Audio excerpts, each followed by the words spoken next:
Good job, Kyle. Good strong pointer finger. My turn.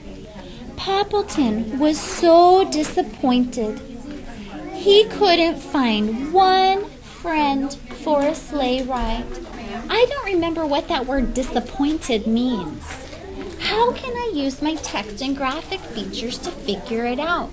This is where I want you to turn and talk with your buddy and tell them, how can you figure out what disappointed means? That's the kind of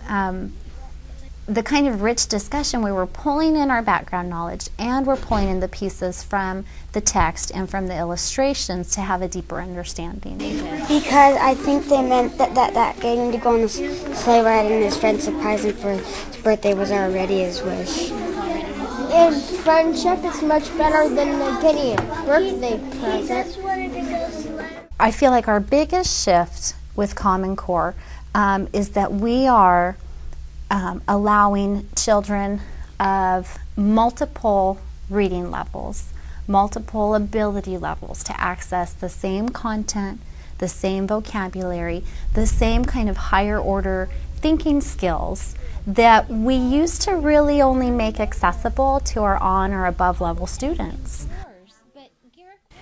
At 5th grade, way more than just being able to read words. The students are having the opportunity to take the time to go back, really look at the evidence, and they're able to use that evidence in answering their question, and they can also use the evidence during discussions. Previously, there was a lot more just moving on to the next step, moving on to the next story. What events or feelings would lead someone to fight for freedom? They are building the skills that they need to be able to be successful in college. They're building skills that they need to be successful in a career. They're building these skills at 5th grade, yes.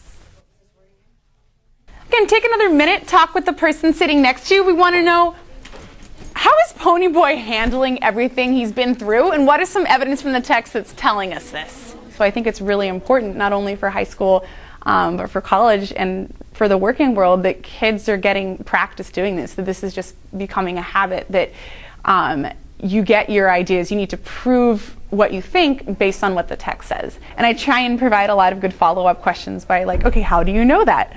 Where in the text did it say that? Like, what inferences can we make? And I think that gets kids more engaged. So if you're not just asking like the literal meaning here, but you're wanting them to back up their idea and also make inferences.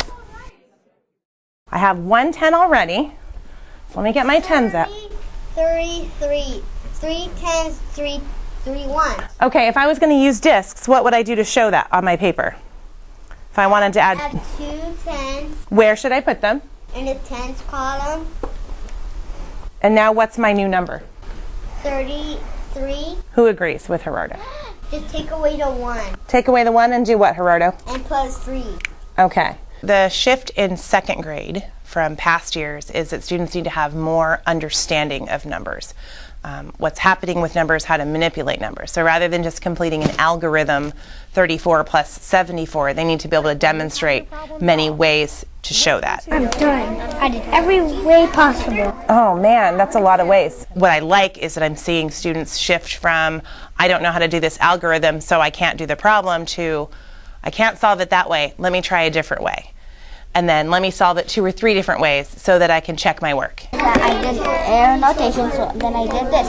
So 13, so I know that 2 plus 1 equals 3. Then there's 3 plus 0 equals 3. I communicate with my parents very frequently, probably weekly emails. At the beginning of each module, I send home a short parent note saying, here's what we saw when we were kids, and here's what your kids are seeing now, and here's where it's going to happen.